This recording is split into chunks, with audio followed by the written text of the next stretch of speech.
고린도전서 3장 10절부터 15절까지입니다. 고린도전서 3장 10절부터 15절까지 제가 읽습니다.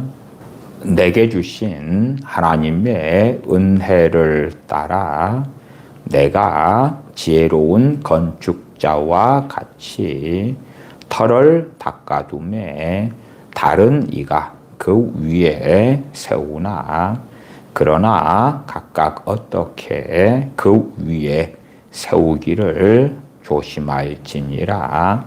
이 닦아둔 것 외에 능히 다른 터를 닦아둘 자가 없으니 이 터는 곧 예수 그리스도라. 만일 누구든지 금이나 은이나 보석이나 나무나 풀이나 짚으로 이 터 위에 세우면 각각 공력이 나타날 터인데 그날이 공력을 밝히리니 이는 불로 나타내고 그 불이 각 사람의 공력이 어떠한 것을 시험할 것임이니라. 만일 누구든지 그 위에 세운 공력이 그대로 있으면 상을 받고 누구든지 공력이 불타면 해를 받으리니 그러나 자기는 구원을 얻되 불 가운데서 얻은 것 같으리라. 아멘. 오늘 말씀은 하나님의 심판에 대하여 말씀을 드리려고 합니다. 우리가 하나님의 심판에 대한 많은 오해가 있고 하나님의 심판에 대하여 잘 알지 못하는 일들이 참 많습니다. 그래서 단순하게 우리가 예수님을 믿었다 그러면 죽은 다음에 천국에 들어가면 끝날 거야 라는 착각을 합니다. 우리 주 예수님을 믿는 사람들이 받는 심판은 크게 두 번에 걸쳐서 일어나는 과정을 가집니다. 첫 번째는 죽은 다음에 바로 받는 심판이 있습니다. 그에 대해서는 히브리서 9장 27절에서 명확하게 우리가 확인할 수가 있습니다. 히브리서 9장 27절 말씀은 한 번 죽는 것은 사람에게 정하신 일이요 그 후에는 심판이 있으리니. 한 번 죽은 다음에 심판이 있다. 그리고 이 심판은 죽은 다음에 즉각적으로 있는 심판이지 마지막 때 최후의 심판인 그리스도의 심판대에 서는 백보자 심판은 아닙니다. 그래서 이 히브리서 9장 27절에 대하여 한 번 죽는 것은 사람에게 정하신 일이요 그 후에는 심판이 있으리니 할 때에 그 심판은 어떤 심판인가에 대하여 초대교회 교부들이나 종교개혁자들은 다 동일하게 이야기합니다. 최후의 심판이 아니라 죽은 다음에 즉각적으로 있는 심판이다. 이 심판에 대하여 요한 크리소스톰은 백보자 심판에 관한 말씀이 아니라 죽은 다음에 즉각적으로 받는 심판에 대한 말씀이다. 그렇기 때문에 이 구절은 윤회를 부정한다. 죽음 이후에는 회개의 기회는 더 이상 없는 것이다. 죽은 다음에 즉각적으로 심판을 받기 때문에 다시 기회가 있는 것이 아니다. 어거스틴은 죽음 이후에 곧바로 심판적 상태에 들어간다. 그렇기 때문에 인간의 운명은 이 생에서 결정되는 것이다. 루터는 이렇게 이야기합니다. 이 본문은 로마 가톨릭의 연옥적인 두 번째 기회를 배제하는 말씀이다. 이 심판은 그리스도 안에 있는 자에게는 정죄가 아니다. 또한 백보자 심판에 대한 본문이 아니라 죽은 다음에 즉각적으로 개인들이 받는 심판에 대한 말씀이라고 설명합니다. 존 칼빈은 이 히브리서 9장 27절의 주석에서 연옥이나 공로를 축적한다거나 사후 회개, 죽은 다음에 회개하는 것을 전면 부정하는 말씀이 이 말씀이다. 사람의 구원은 죽음 이전에 결정되는 것이라고 말씀합니다. 또한 백보자 심판에 대한 구절이 아니라 개별 심판을 가리키는 말씀이다. 그래서 먼저 제가 개별 심판에 대하여 짧게 히브리서 9장 27절을 통해서 말씀을 드리고, 오늘 심판에 대한 말씀의 중심에는 우리 주 예수 그리스도를 통한 백보자 심판, 그리스도의 심판대 앞에 서는 것에 대한 말씀들을 중심으로 설명을 드리려고 합니다. 단지 그리스도 안에서 죽은 크리스천들이 죽어서 바로 천국에 들어가, 그리고 끝이야. 그러기 때문에 주님을 믿어 천국에 간 사람들은 소위 상급의 심판만 있지, 그리스도의 심판대 앞에 서서 두려운 일을 겪지 않을 거야 하는 어리석음에 대하여 성경은 전면 부정하고 있다는 것을 말씀을 드립니다. 물론 죽은 다음에 개별적인 심판을 통하여 천국에 들어간 사람들이 백보자 심판을 받은 다음에 정죄를 받아 영원한 지옥에 떨어질 수 있느냐 할 때에 그렇지는 않다. 그러나 많은 그리스도인들에게 그리스도의 심판대, 백보자 심판을 받는 것은 매우 고통스러운 일이 될 것이다. 그에 대한 본문들을 고린도전서 이 3장 본문부터 함께 살펴가 보겠습니다. 10절로 가십시다.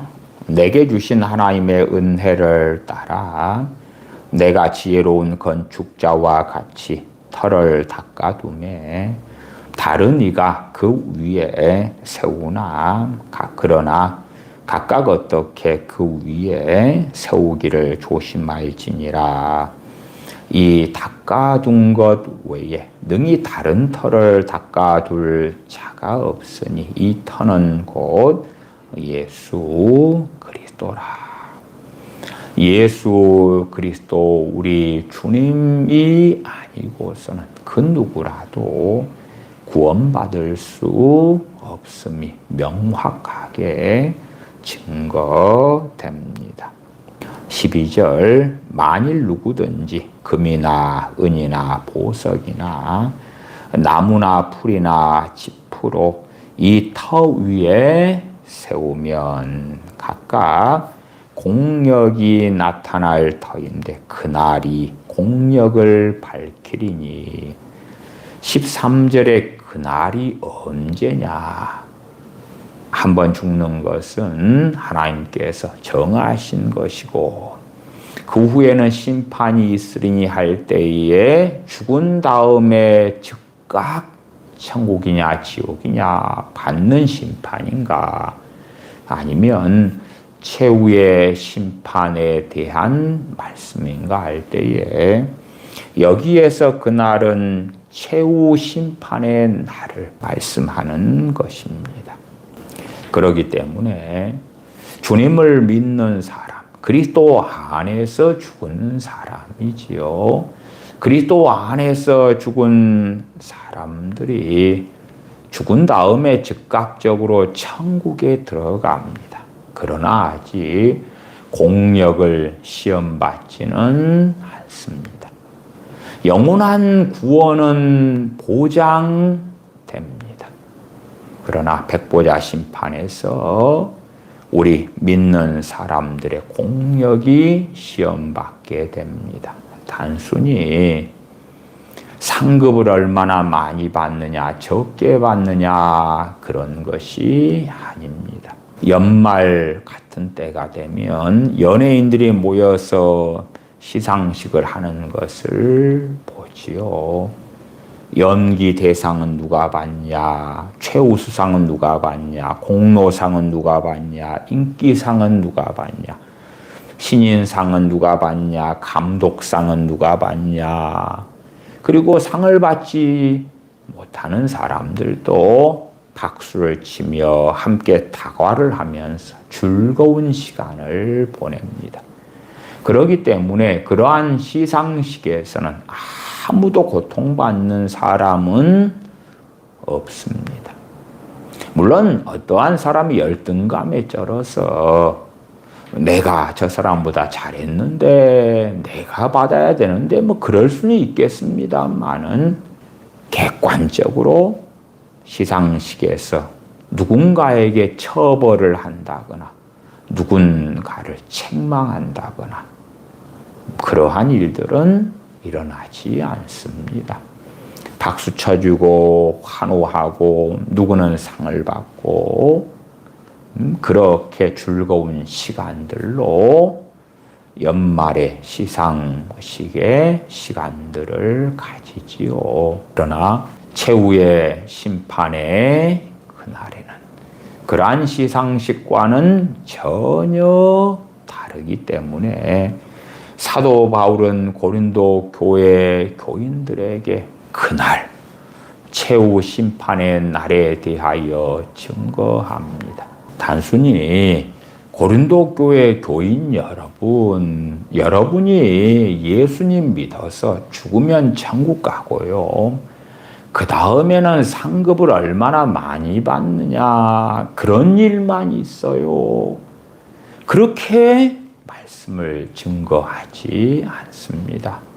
물론 고린도후서 5장 10절에도 최후 심판의 날에 어떠한 심판이 있을 것인가가 증거되어 있습니다.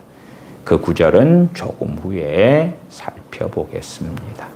다시 12절 보시면 만일 누구든지 금이나 은이나 보석이나 나무나 풀이나 짚으로 이 터 위에 세우면 그리고 불로 공력을 시험하는 말씀을 하실 때에 풀이나 짚이나 나무는 불로 쉽게 태워지고야 말지요.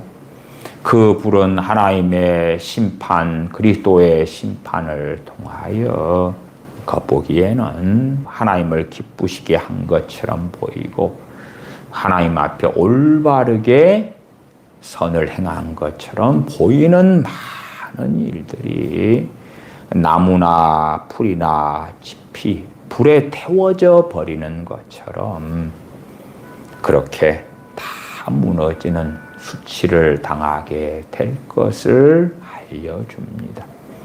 제가 중보기도의 허구에 대해서 또한 미혹에 대해서도 많은 시간을 설교해 왔습니다. 나는 아무개를 위하여 중보기도하고 있어요. 나는 어떠한 악인들이 구원받도록 중보기도하고 있어요. 심지어 어떤 사람은 나라와 민족이 우상이 되는 가운데 나는 민족재단을 쌓으면서 나라와 민족을 위하여 기도하고 있어요. 하나님께서 내 기도에 응답해 주실 것이고 내가 하나님께 드리는 이 많은 기도는 상급으로 나타날 거예요 하는 망상 속에 드는 이들도 많습니다.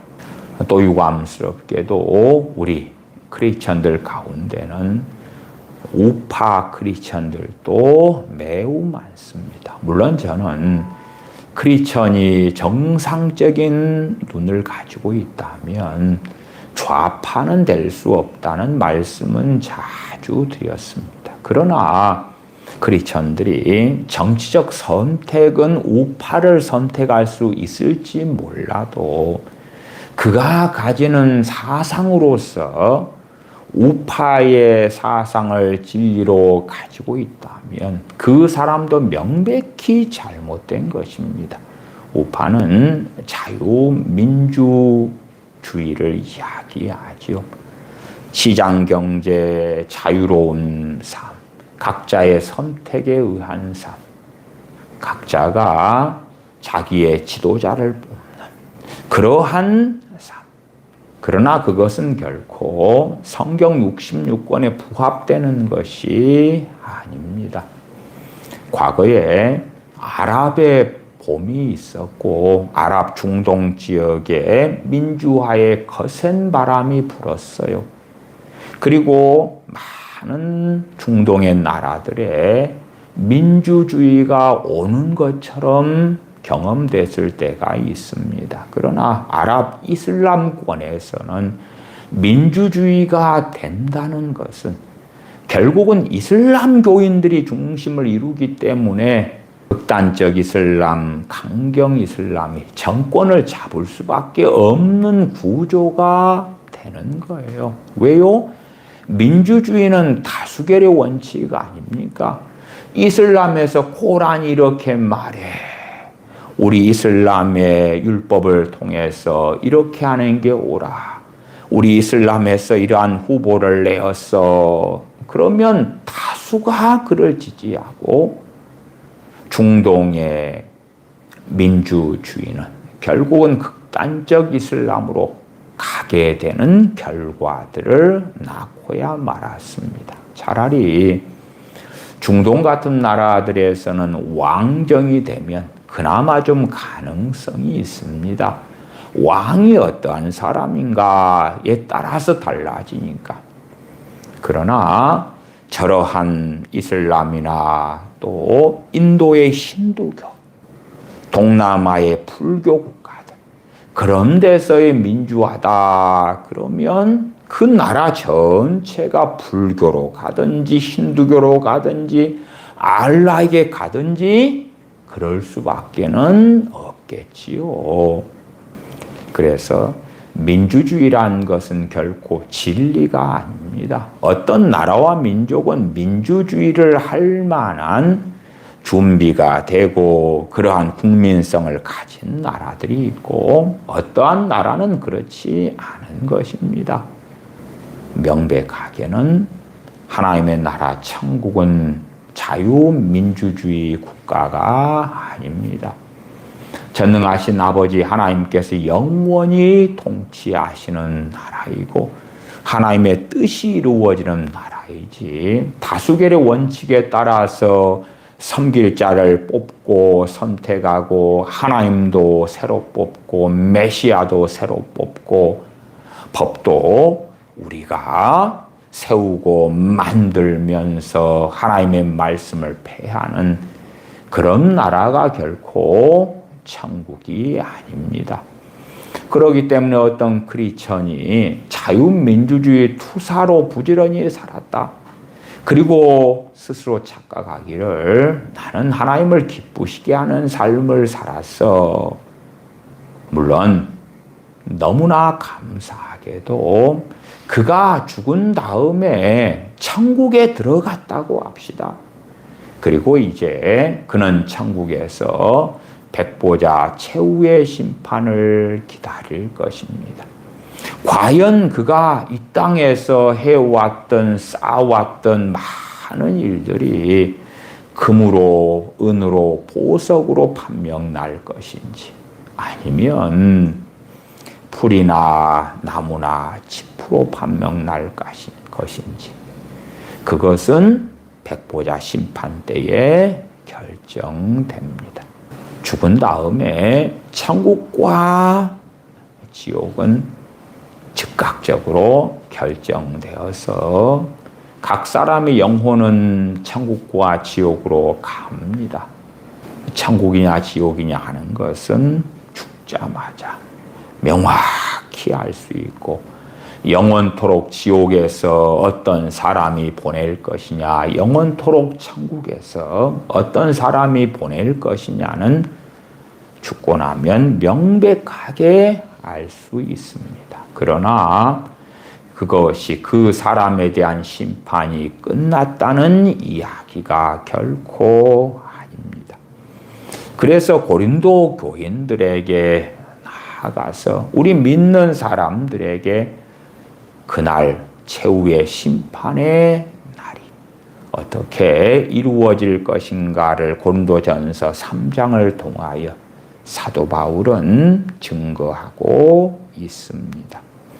12절 만일 누구든지 금이나 은이나 보석이나 나무나 풀이나 짚으로 이 터 위에 세우면 각각 공력이 나타날 터인데 그날이 공력을 밝히리니 이는 불로 나타내고 그 불이 각 사람의 공력이 어떠한 것을 시험할 것임이니라. 주로 초대교회 교부들과 종교개혁자들은 이 불이 하나님의 공의로운 심판에 대한 비유적 표현이라는 해석에 동의합니다. 과연 어떤 사람이 가진 민족주의가 진리에 입각한 것이고 그것이 올바른 것인가? 그러한 것들이 백일하에 드러나는 것이죠. 어떤 사람의 찬양이 진실로 하나님을 기쁘시게 했는가? 그렇지 않은가? 어떤 사람의 주의 종으로서의 사역, 진실로 그가 사람을 기쁘게 하는 것이었는지, 하나님을 기쁘시게 하는 것이었는지, 어떤 주의 종이라는 사람이 말씀을 증거했는데 그 말씀에 증거한 것이 나무인지 짚인지 풀인지 아니면 보석인지 금인지 은인지 백일하에 드러나게 하신다 하는 것입니다. 14절 만일 누구든지 그 위에 세운 공력이 그대로 있으면 상을 받고 누구든지 공력이 불타면 죽은 다음에 천국에 들어간 하나님의 사람들이 백부자 심판을 받는 걸로 가정할 때에 그 공력이 불타면 해를 받으리니 해를 받는다는 의미는 무엇인가? 최소화는 전제가 죽은 다음에 천국에 간 하나님의 사람들에 대한 이야기니까요. 그 사람들은 영원한 천국이 결정된 사람들이기 때문에 15절 하반에 구원을 얻되 불 가운데서 얻은 것 같으리라고 말씀합니다. 천국에 죽은 다음에 간 사람들이 최후의 심판, 백보자 심판을 받아도 그 사람들은 구원은 이미 받은 사람들이기 때문에 그들은 지옥에 떨어질 가능성이 전혀 없습니다. 그러나 백보자 심판 때에 그들은 해를 받게 됩니다.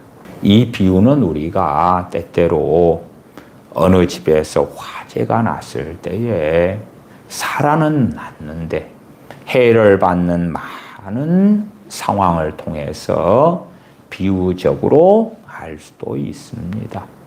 어떤 집에 불이 나서 아이를 챙겨서 탈출을 했는데 그가 평생 일구었던 재산이 불타고 가전제품이 불타고 옷들이 불타고 터전을 잃어버리고 해를 받는 것이지요. 심지어 살아는 났는데 그걸 비유한다면 구원을 받았는데 그러나 화상을 입기도 하고 자녀가 다치기도 하고 해를 받는다 그 말이. 그러나 구원은 받는다. 어쨌든 터는 예수 그리스도에 세운 사람들이기 때문에 죽은 다음에 즉각적으로 천국에 들어갔습니다.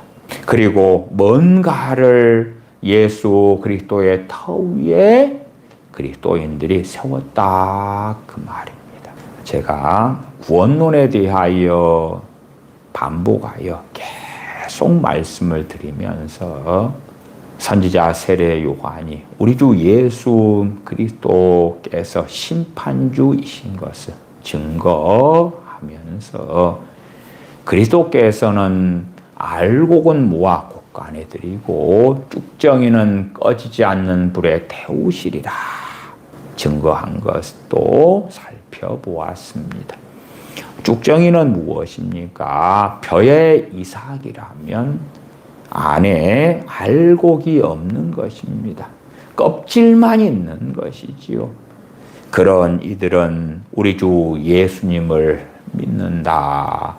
그렇게 스스로는 확신했지만 주님께서는 내 제자가 아니다. 알곡이 아니기 때문에 내 자녀가 아니다. 판명 나는 사람. 또한 선지자 세례 요한은 회개에 합당한 열매를 맺으라 말씀했지요. 구원은 100% 믿음으로 얻습니다. 그러나 그 사람의 주님을 믿는다고 하면서 우상 숭배자로 끊임없이 살아가고 탐욕을 부리는 자로 끊임없이 살아가고 도적질하는 자로 살아가는 등의 세상 사람과 같거나 그보다 더 못한 삶을 산다면 명백히 주님께서는 불법을 행하는 자들아 나를 떠나가라 내가 너희를 도무지 알지 못하노라 말씀하실 거고 그들은 주님을 믿는다 하는 가운데 죽었지만 즉각적으로 그들은 지옥으로 떨어져 있는 것을 볼 것입니다. 그런 사람들에 대한 말씀이 고린도전서 3장 말씀은 아닙니다. 최소한 주님께서 내가 너를 안다. 너는 내 자녀다. 내가 너를 위하여 십자가에서 죽었다. 그렇게 주님께서 인정하시는 자들, 아는 자들, 그들의 신앙이 진실한 신앙, 참된 신앙으로 인정받는 자들. 신학적으로 말한다면 그리스도 안에서 죽은 자들이지요. 라오디게아 교회에 대하여 주님께서는 볼지어다 내가 문 밖에 서서 두드리노니 누구든지 내 음성을 듣고 문을 열면 내가 그에게로 들어가 그로 더불어 먹고 그는 나로 더불어 먹으리라 말씀하실 때에 라오디게아 교회 교인들은 우리는 주님 안에 있어요. 우리는 주님과 함께해요. 주님께서 우리와 함께 해주셔서 우리가 이 부자의 삶, 부유한 삶을 살아요. 라고 생각했지만 주님께서는 명백히 그들 밖에 계셨다고 말씀하죠. 그래서 라오디게아 교인들은 회개할 시간과 기회와 책망은 받았지만 라오디게아 교회 교인들 가운데 회개하지 않고 그렇게 계속 살다가 인생이 마감된 사람들은 그리스도 안에서 죽은 자들이 아니게 되었을 것이고 죽자마자 영원한 지옥이 기다리고 있었을 것이고 지옥에 들어갔을 것이다. 그러면 이 고린도전서 3장 그날에 대한 것을 교부들과 종교개혁자들의 해석을 통해서 살펴보십시다. 초대교회 교부들이나 종교개혁자들이 해석에 동의하는 공통점은 뭐냐? 그러면 죽을 때에는 개별 심판이 있고 주님 재림 후에 백보자 심판 때에 공적인 심판이 있다.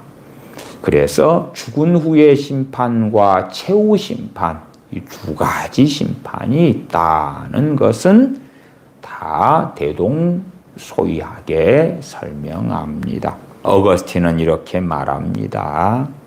그날은 최후의 심판의 날을 이야기하는 것이고 최후 심판에서는 이미 내려진 판결이 공적으로 확증되고 선포된다. 그 심판은 새 판결이 아니라 이미 결정된 판결의 공적 선언이 되는 것이다.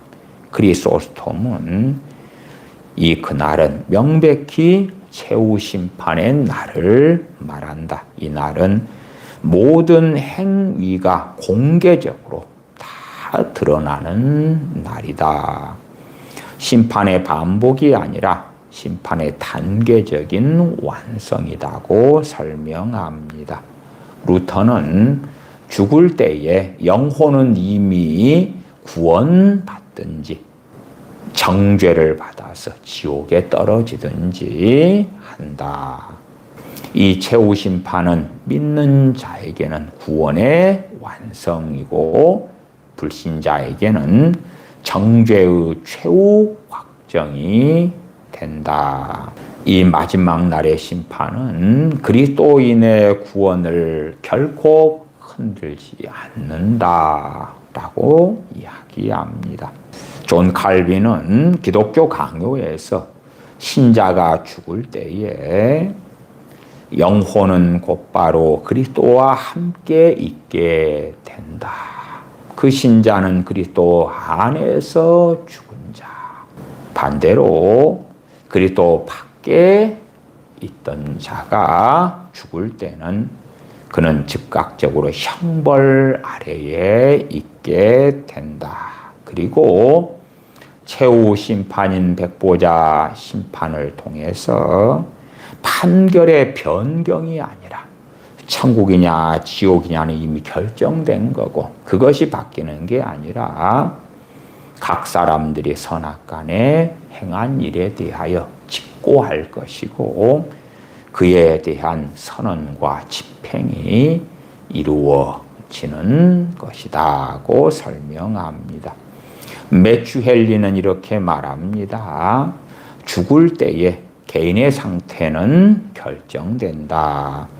최후 심판은 하나님의 공의가 우주적으로 입증되는 것이고 신자의 선행은 공개적으로 평가를 받고 신자의 악행도 공개적으로 드러나서 수치를 받게 될 것이라고 이야기합니다. 15절에 누구든지 공력이 불타면 해를 받으리니 그러나 자기는 구원을 얻되 불 가운데서 얻은 것 같으리라. 구원은 받는데 해를 받는다는 것이 무슨 뜻이냐? 크리소스톰은 사역의 열매들이 소실되는 것이다.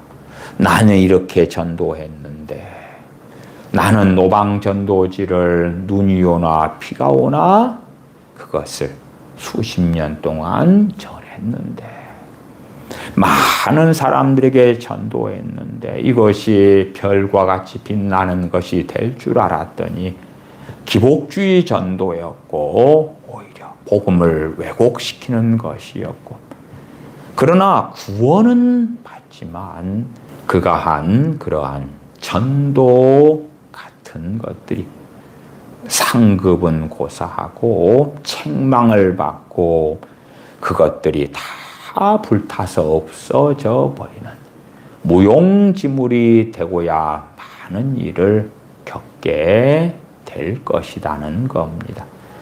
그렇기 때문에 어떤 그리스도인들이 선악간에 행한 일이 죽자마자 그에 대한 모든 것이 심판받지는 않습니다. 단순하게 그가 천국이냐 지옥이냐만 결정되는 가운데 각 사람들은 백보자 심판을 기다리게 됩니다. 루터는 이 해를 받는다는 것을 인위적인 공로들이 무너지는 것이다. 어떤 사람이 어떠한 잘못된 교훈을 가지고 살았는데 그 교훈이 옳은 것이라고 믿고 살았다고 합시다.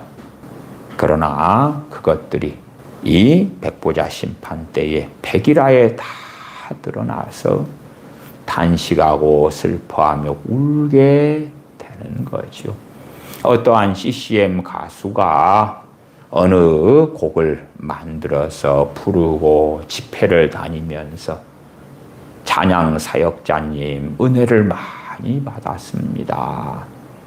그리고 평생을 그렇게 애쓰면서 죽어서 천국에 갔는데 그리고 최후의 심판 때는 큰 상급을 받을 줄 알았는데 그가 부른 그 CCM 곡이 가사가 인본주의적이었다. 그렇게 드러난다면 책망을 받고 수치와 부끄러움을 쓰게 될 것이고 그가 했던 그러한 공로라고 생각했던 것들이 다 무너지고 사라지고 말 것이다. 그러나 그 사람은 그리스도 안에서 죽어 천국에 간 사람이기 때문에 구원은 받는 것이다. 칼빈은 해를 받는다는 것에 대하여 사역자가 부끄러움을 경험할 것이고 손실을 경험하는 것이다.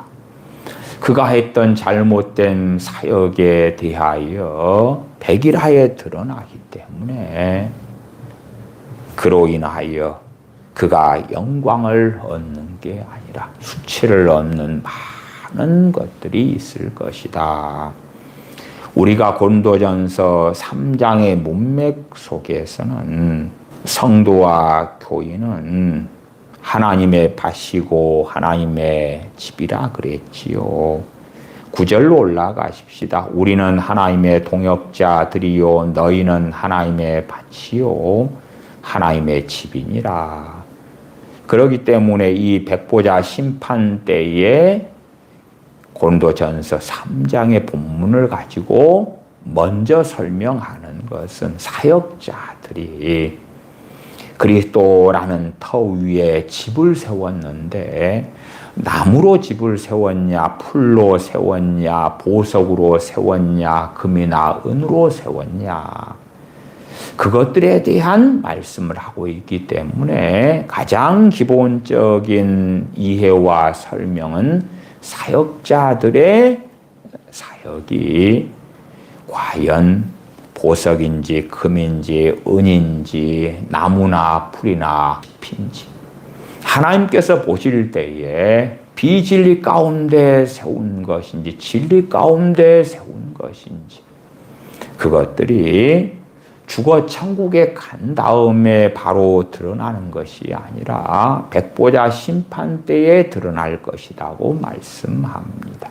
물론 이것은 단순히 주의 종들만이 아니라 우리 모든 믿는 사람들에게 적용되는 말씀이 될 것입니다. 물론 이 고린도전서 3장 외에 많은 말씀이 우리 모든 크리스천들이 동일하게 직면할 수밖에 없는 최후 심판인 백보자 심판의 날에 어떤 일이 일어날 것인가에 대하여 말씀합니다. 매튜 헨리는 해를 받는다는 것은 보상을 상실하게 될 것이다. 잃어버릴 것이다. 우리가 평생에 큰 돈을 모아놨다고 합시다. 그것을 한순간에 다 이뤘다면 얼마나 허망하겠습니까? 간혹 전세 사기를 당해서 평생 모아놨던 돈을 잃은 사람들이 자살하여 인생을 마감하는 비극적인 일들을 듣게 됩니다. 자신 평생 일궈 놨던 몇억 원이라는 돈을 상실하고 나니까 얼마나 절망스럽고 탄식이 있겠습니까? 우리 주님을 믿는 그리스도인들, 그 가운데 주의 종들, 사역자들이 죽어서 그리스도 안에 죽었기 때문에 천국에 갔는데 백보자 심판을 통하여 자신들이 평생 충성스럽게 하나님을 섬겼다, 영화롭게 했다 하는 일들이 결국은 시험을 받을 때에 풀이나 나무나 지푸로 한 것으로 판명되어서 칭찬이 아니라 책망을 받고 부끄러움을 당하고 수치를 당하는 자들이 많을 것이다. 그러나 구원을 받을 것이다. 해를 받는 것은 이러한 하나님 앞에 했던 일들이 다 쓸모없는 일로 드러나고 무가치 않은 일로 드러나고 하나님께 영광이 되는 게 아니라 진리를 훼손하는 일이 되고야 말더라. 그러나 구원은 받더라. 그래서 예수 그리스도라는 터 위에 어떠한 집을 어떠한 재료로 세웠느냐 하는 말씀을 이 본문은 하고 있습니다. 고린도후서 5장 8절부터 10절까지 보겠습니다. 고린도후서 5장 8절부터 10절입니다. 제가 읽습니다. 우리가 담대하여 원하는 바는 차라리 몸을 떠나 주와 함께 거하는 그것이라. 그런즉 우리는 거하든지 떠나든지 주를 기쁘시게 하는 자 되기를 힘쓰노라. 이는 우리가 다 반드시 그리스도의 심판대 앞에 드러나 각각 선악간에 그 몸으로 행한 것을 따라 받으려 함이라. 고린도후서 1장에는 이 고린도후서를 보내는 주의 종들이 사도 바울과 디모데라고 명시되어 있습니다. 그들이 그렇게 하는 이유는 우리가 다 반드시 그리스도의 심판대 앞에 드러나 성경은 너무나 명백하게 각각 선악간에 그 몸으로 행한 것을 따라 받으려 함이라 그렇게 말씀하고 있는데 인본주의적인 하나님의 심판, 그리스도의 심판에 대한 가르침에서는 상급의 심판만 있다는 헛소리를 짓거리는 자들이 너무나 많은 것입니다. 상급의 심판만 있다면 누구보다도 충성스러운 하나님의 종인 사도 바울과 디모데가 우리는 선악간에 그 몸으로 행한 것을 따라 받으려 함이라가 아니라 우리는 선한 일에 대한 것만 받고 악한 일에 대한 것은 받을 일이 없어. 왜 시상대 같은 상급의 심판만 있을 거기 때문에 그렇게 말했을 것입니다. 그러나 사도 바울이든 디모데든 고린도 교회 교인들이든 믿는 자 그 누구라도 그리스도의 심판대에서 벌어지는 일은 각각 그 누구나 선악간에 그 몸으로 행한 것을 따라 받는 일이 벌어집니다. 물론 그리스도 안에서 죽은 사람들은 죽자마자 천국에 갔을 것이고 천국에서 하나님의 때까지 기다리다가 하나님의 때에 그리스도의 심판대 앞에 있게 되고 각 사람들이 자신의 선, 자신의 학을 하나님 앞에서 고하게 될 것이다. 그래서 죽은 다음에 천국에 간 구원받은 사람들이 백보자 심판대에서 해를 받지 않느냐 할 때에 해를 받는다. 구원은 확실하게 받는다. 고린도전서 3장처럼 사역자들이 죽은 다음에 천국에 갔다가 백보자 심판 때에 그들의 공력이 시험을 받는데 해를 받되 구원을 받는다는 말씀처럼, 그래서 각 사람들이 행한 선이든 악이든 고백하게 되고 악에 대해서는 수치와 부끄러움을 그대로 쓰게 되는 것입니다. 우리가 구약 성경 가운데 창세기를 생각해 보십시다. 창세기에는 별의별 일이 다 나와 있습니다. 그러면 하나님께서는 창세기를 누구를 통하여 기록하게 하셨는가 할 때에 모세 선지자입니다. 그래서 창출 레민신을 모세 오경이라고 그럽니다. 그러면 하나님의 사람인 야곱이 있다고 합시다. 야곱은 하나님께서 나중에 이스라엘이라 하리라. 그리고 야곱은 주님께서 명백하게 밝히셨습니다. 천국에 하나님의 나라에 있다고. 그런데 나중에 야곱의 나중 후대에 모세 선지자는 야곱의 부끄러운 일도 다 기록하는 것입니다. 그는 천국에 갔으니까 다 용서받았어. 그러기 때문에 부끄러운 일을 다 덮어주셔가 아니지요. 야곱의 아들들 가운데 레위도 있고 유다도 있고 베냐민도 있고 이런 이들의 부끄러운 일들을 하나님께서는 덮지 않으시고 수백 년 뒤에 모세 선지자를 통하여 그대로 기록하십니다. 다윗의 사후에 다윗이 했던 모든 일들에 대하여 성경은 기록합니다. 그렇기 때문에 우리가 지은 죄들을 회개하고 용서받는 것하고, 그러나 그러한 우리가 지은 죄들이 백보자 심판대에서 백일하에 공적으로 공개적으로 드러나서 수치를 받는 것하고는 전혀 다른 것입니다. 그래서 우리 주님을 믿는 사람들은 하나님을 유감스럽게도 두려워하는 일들이 적지요.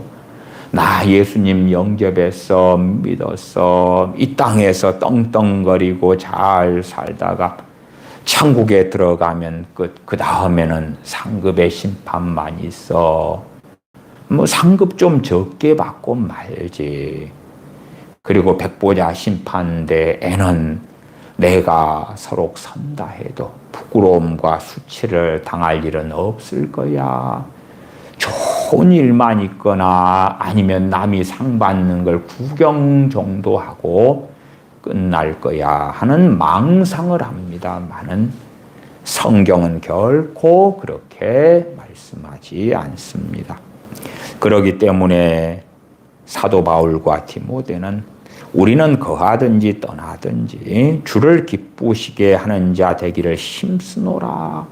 이렇게 주님을 기쁘시게 하는 자 되기를 힘쓰는 동력원이 어디 있느냐 할 때에 그리스도의 심판대 앞에 설 거기 때문에, 그들이 볼 때에 주님 앞에 설 날이 성큼성큼 다가와 있기 때문에, 또한 영원한 것들이 이 땅에서 누리는 것들보다 비교할 수 없이 놀랍고 아름답기 때문에 영원한 삶을 위하여, 또한 그리스도의 심판대 앞에 설 때를 위하여 주를 기쁘시게 하는 자가 되기를 힘쓰는 삶을 산다고 증거합니다.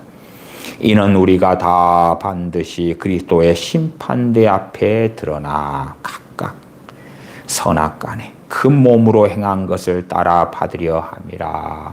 사도 바울이나 디모데나 고린도 교회 교인들이나 그 어떠한 자들이라도 각각 선악간에 그 몸으로 행한 것을 따라 받게 되는 것입니다. 악한 것은 나는 크리스천이기 때문에 다 덮여질 거야. 내가 크리스천으로서 살다가 누구의 돈을 사기를 쳤는데, 그리고 나는 잘못했어요 하고 그리스도 안에서 죽은 다음에 천국에 갔는데, 그 다음에 최후의 심판인 백보야 심판대가 되어져서 나는 사기친 그 잘못에 대해 용서받았기 때문에 하나님께서 덮어주실 거야가 아닙니다. 가해자인 나, 피해자인 어떤 사람들, 그런 가운데 공개적으로 내가 사기를 쳤던 일들에 대하여 내 입으로 실토하고 부끄러움과 수치를 당하게 되는 것입니다. 다윗 왕이 바세바를 간음하고 그녀의 남편인 우리아를 죽였습니다. 다윗 왕은 하나님께 회개했고 용서받았습니다만은 다윗 왕이 백보자 심판대에서 우리아를 살인한 것에 대하여 그는 입으로 직고하게 될 것이고, 바세바를 간음한 일에 대하여 직고하게 될 것이다 하는 것입니다. 로마서 14장으로 가십시다. 로마서 14장 10절부터 제가 읽습니다. 너가 어찌하여 네 형제를 판단하느뇨? 어찌하여 네 형제를 업신여기느뇨? 우리가 다 하나님의 심판대 앞에 서리라. 너희가 어찌하여 내 형제를 판단하느뇨? 지금 시대에는 돈이 최고라는 가치 속에 사는 시대지요. 어떠한 대형 교회 교우분으로부터 그런 이야기를 들었어요. 자기 교회 안에서는 아파트를 자가로 소유한 사람과 전세 사는 사람과 월세 사는 사람에 대한 부분이 있고, 자가가 아닌 아파트에 사는 사람들에 대해서는 차별이 있다. 어떻게 교회가 이럴 수 있느냐 하는 탄식을 듣기도 했어요. 그렇게 그리스도인 크리스천이면서 어떤 가난한 사람들이 오니까 내 발등상에 앉아라. 아무데나 앉아라. 부유한 사람, 명품을 걸치고 오는 사람, 롤렉스 시계를 하고 온 사람, 외제차를 타고 온 사람에 대하여 여기 앉으소서. 그렇게 판단하는 것부터 시작해서 많은 판단들. 우리는 많은 판단하는 죄를 짓습니다. 그에 대하여 사도 바울은 로마서에서 회개하면 되지. 결코 그렇게 증거하지 않습니다. 잘못했다고 빌면 끝나는 거 아니야. 그렇게 말씀하는 게 아닙니다. 그 판단하는 죄 또한 10절 하반에 어찌하여 네 형제를 업신여기느냐. 형제를 업신여기는 죄. 우리가 다 하나님의 심판대 앞에 서리라. 우리는 죄를 짓고 회개하고 끝났다고 생각하지만, 그러나 회개한 죄가 용서받기는 하지만 그리스도의 심판대 앞에, 하나님의 심판대 앞에 섰을 때는 그것을 다 고백해야 할 수밖에 없는 것입니다. 나는 죄 지었어. 그러나 회개 좀 하고 천국 가면 끝이야. 그게 아닙니다. 죽은 다음에 천국에 들어갔다. 그래서 살아있을 동안에 형제를 업신여기고 판단하고 그렇게 살아왔던 거 다 덮어지는 거야. 결코 그렇지 않다고 사도 바울은 증거합니다.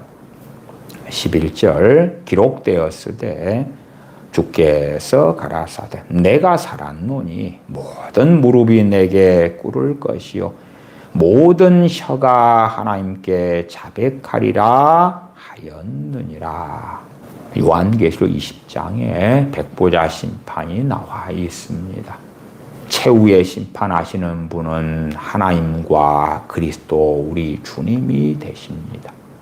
그래서 그리스도의 심판대 말씀하고 또한 하나님의 심판대 그렇게 같이 말씀하지요. 12절에 이러므로 우리 각인이 자기 일을 선악간에 행한 자기 일입니다. 자기 일을 하나님께 짓고하리라. 12절에 우리 각인이다. 그럴 때에는 신자나 불신자나 예외가 없다. 누구나 다 그리스도의 심판대, 하나님의 심판대 앞에 설 것이다. 특별히 로마서 14장에는 주님을 믿는 사람들이 하나님의 심판대 앞에 설 것이 명확하게 나와 있습니다. 그렇기 때문에 형제를 판단하거나 업신여기지 말아야 한다고 말씀하고 있는 것이지요. 자기 일은 선한 일이나 악한 일이나 전부 다를 이야기하는 것입니다.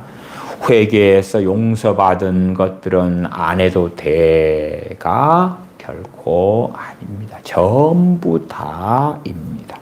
직고하는 것은 설명하고 보고하고 책임에 대하여 말씀드리는 일들입니다. 이 로마서 14장의 본문에 대하여 요한 크리스오스톰은 이렇게 이야기합니다. 우리가 서로 판단하지 말아야 합니다. 우리는 서로의 판사가 아니라 모두 다 하나님의 법정에 서게 될 자들입니다. 이 직고는 단순한 보고가 아니라 삶 전체에 대하여 해명해야 하는 것을 말합니다. 우리 그리스도인들은 우리 삶 전체에 대하여 하나님 앞에 해명해야 할 것입니다. 어거스틴은 자기 일을 직고하는 것은 은밀한 죄까지도 포함됩니다. 단 용서받은 죄는 하나님께 아뢰고 사람들 앞에 아뢰지만 정죄로 이어지지는 않습니다. 모든 행위를 공개적으로 밝히는 것은 분명하게 백보자 심판 때에서 이루어질 일입니다. 루터는 믿음으로 의롭다함을 받은 자라도 자신의 모든 삶에 대하여 하나님 앞에서 직고할 책임은 여전히 남아있는 것입니다. 믿음은 심판을 제거하지 않고 정죄를 제거합니다. 그리스도 안에서 죽은 사람들, 주 예수 그리스도를 진실로 믿은 사람들, 그런 사람들은 정죄를 받지 않는다. 영원한 심판을 받지 않는다. 그러나 백보자 심판을 안 받는 것이 아니다. 그 말입니다. 영원한 심판인 지옥은 가지 않고 천국에서 영원토록 지내게 되지만 믿음이 심판을 제거하지 않고 정죄를 제거한다고 증거합니다. 칼빈은 이 로마서 14장 12절 주석에서 그리스도인은 무죄 판결을 받은 자이지만 증언대에는 서야 하는 자입니다. 하나님의 판단이 의로우셨음을 드러내기 위해서 각 사람의 선악간의 행위를 명백히 밝히게 하시는 것입니다. 매튜 헨리는 주석에서 그리스도의 심판대에서 모든 말, 모든 행동, 또한 말과 행동의 동기까지 포함해서 신자라도 경솔함, 무익한 행위, 게으름 등 모든 것을 다 밝혀야 합니다. 신자는 구원받으나 많은 일에 대하여 심판대 앞에서 설명해야 하는 것입니다. 라고 주석합니다. 베드로전서 4장을 보십시다. 베드로전서 4장 1절부터 보십시다. 그리스도께서 이미 육체의 고난을 받으셨으니 너희도 같은 마음으로 갑옷을 삼으라. 이는 육체의 고난을 받은 자가 죄를 그쳤음이니 그 후로는 다시 사람의 정욕을 좇지 않고 오직 하나님의 뜻을 좇아 육체의 남은 때를 살게 하려 함이라. 단지 주님을 나는 믿었어요. 구원받은 자가 됐어요. 하나님의 자녀가 됐어요. 죽은 다음에 천국에 가면 끝나지요. 그러면서 어리석고 완악하게 살아도 괜찮다고 하는 많은 어리석은 크리스천들이 있습니다. 또한 죄를 짓고 잘못했어요. 회개합니다 하면 끝날 줄로 아는 많은 사람들이 있습니다. 히브리서 6장에는 그리스도의 도의 초보에 6가지 교리가 있고 6가지 중에 심판에 대한 교리가 있습니다. 유감스럽게도 심판에 대한 교리가 그리스도 도의 초보에 속하는데 그 심판에 대하여 거짓말로 가리키는 목회자들이 태반이 되어집니다. 최소한 그들이 초대교회 교부들이 이 심판에 대한 말씀들을 어떻게 해석했는지, 종교개혁자들로 마틴 루터와 존 칼빈을 존경합니다 하는 대다수의 목회자들이 이 심판에 대한 말씀들을 마틴 루터와 존 칼빈이 어떻게 해석했고 설명했는지라도 살펴본다면 심판의 교리에 대하여 오히려 말씀을 왜곡하고 심판에 대한 하나님의 진리를 무너뜨리는 거짓말을 하지는 않을 것입니다. 회개한 죄는 다시는 기억하지 않아요. 정죄받는 것에서는 다시는 기억하지 않는 게 맞습니다. 그러나 그 죄로 인하여 영원한 심판이 지옥에 떨어지는 그런 일은 회개했기 때문에 없을지라도 백보자 심판대에서는 선악간에 행한 일을 우리 그리스도인들이라 할지라도 다 고할 수밖에 없는 것입니다.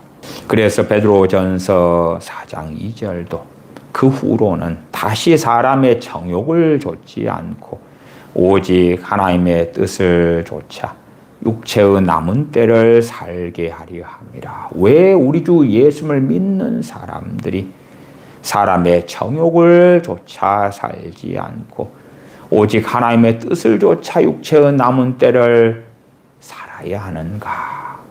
그것은 우리 주님의 십자가의 죽으심을 통하여 우리에게 원하시는 거기 때문에 그렇습니다. 나아가서는 우리가 그리스도의 심판대 앞에서 우리가 예수님 믿어 구원받은 자라도 우리의 선악간에 행한 모든 일을 아뢰고 그 일들 가운데 수치를 쓰고 부끄러움을 받고 멸시를 받을 수도 있기 때문에 그렇습니다.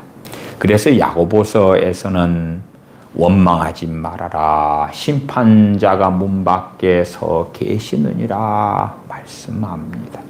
믿는 사람들이 형제를 원망하는 어리석은 삶을 살아갈 때에 그리스도의 심판대 앞에서 그 어리석은 일들에 대하여 명백하게 다 밝혀야 하기 때문에 그렇습니다. 3절 너희가 음란과 정욕과 술취함과 방탕과 연락과 무법한 우상 숭배를 하여 이방인의 뜻을 조차 행한 것이 지나간 때가 족하도다.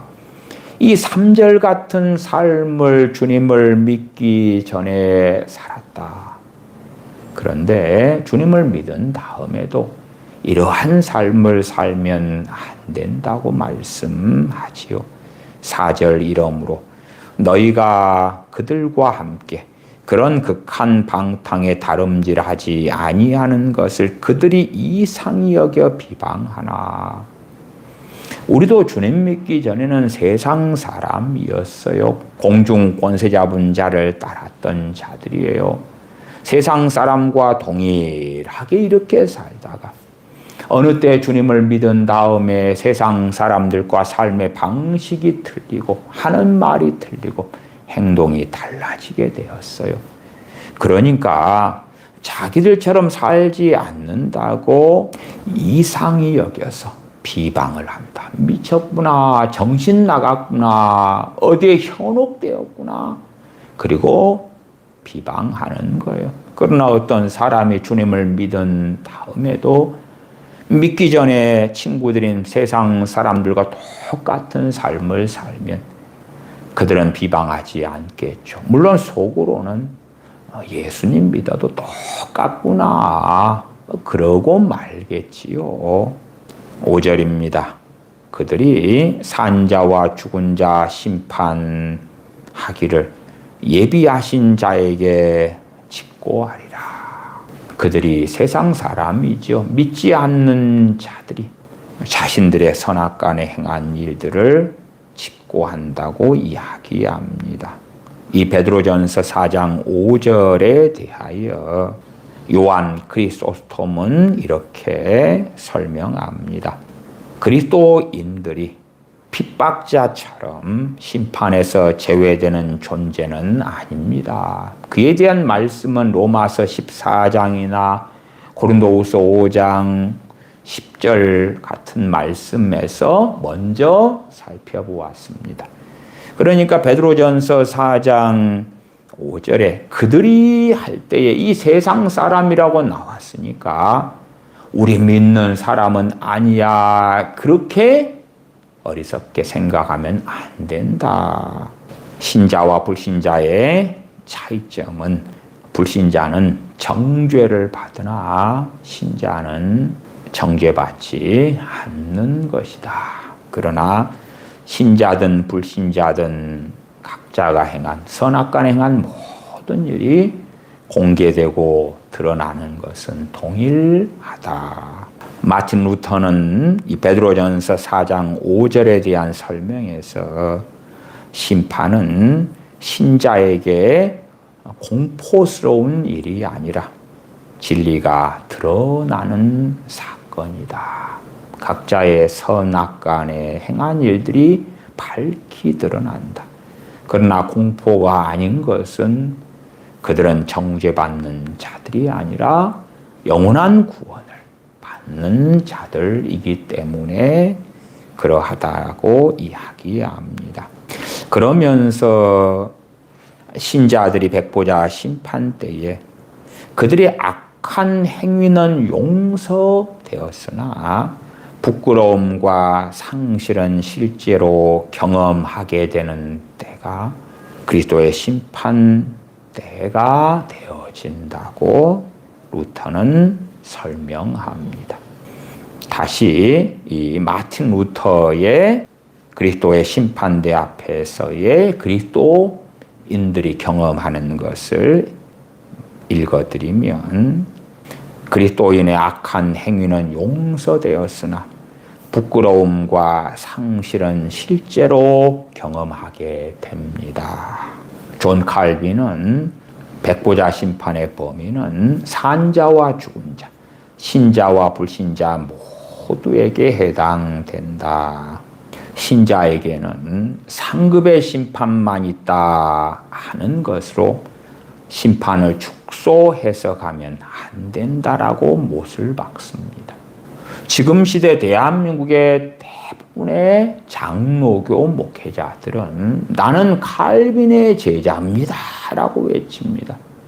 그러면서 그리스도의 심판대에는 상급의 심판만 있습니다 라는 헛소리를 하는데, 존 칼빈은 백보자 심판에서 신자들이 경험하는 심판은 결코 상급의 심판만이 아니다.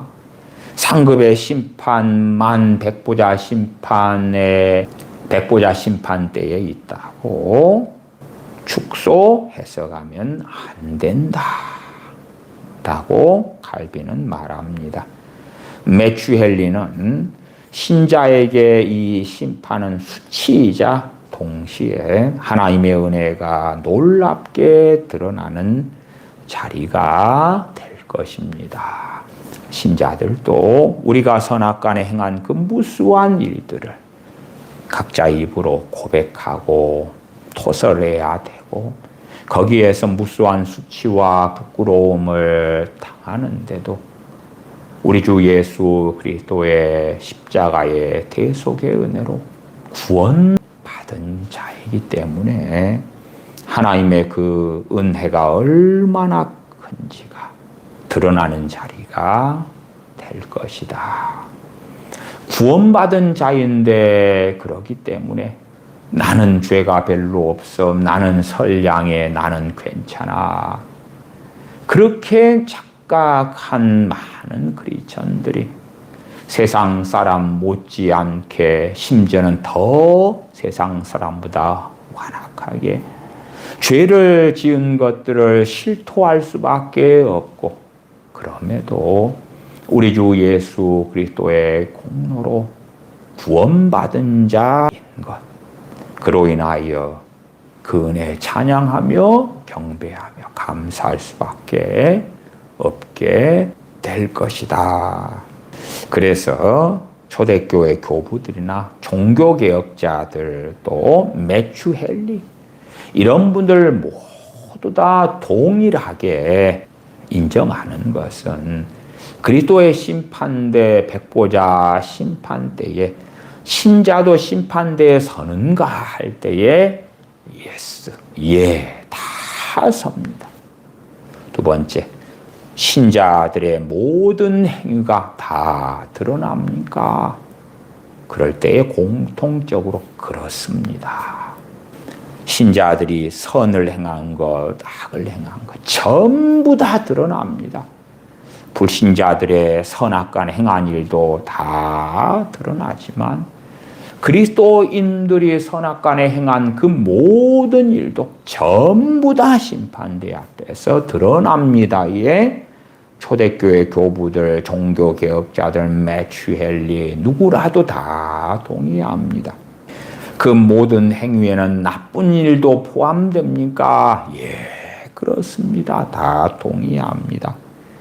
그러나 그리스도인들이 그 나쁜 일을 실토했기 때문에 정죄를 받게 됩니까에 모든 초대교회 교부들, 종교개혁자들은 아닙니다. 정죄는 받지 않습니다.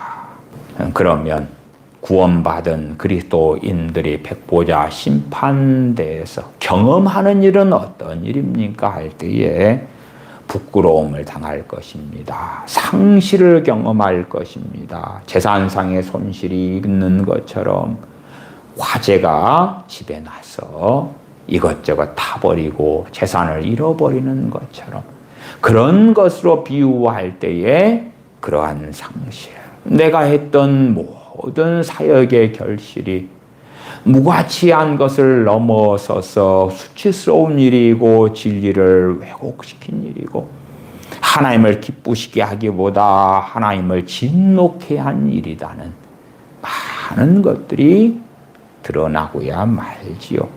또한 상급을 누구는 많이 받고 적게 받고 심판대에서 일어날 것이다. 기도하겠습니다.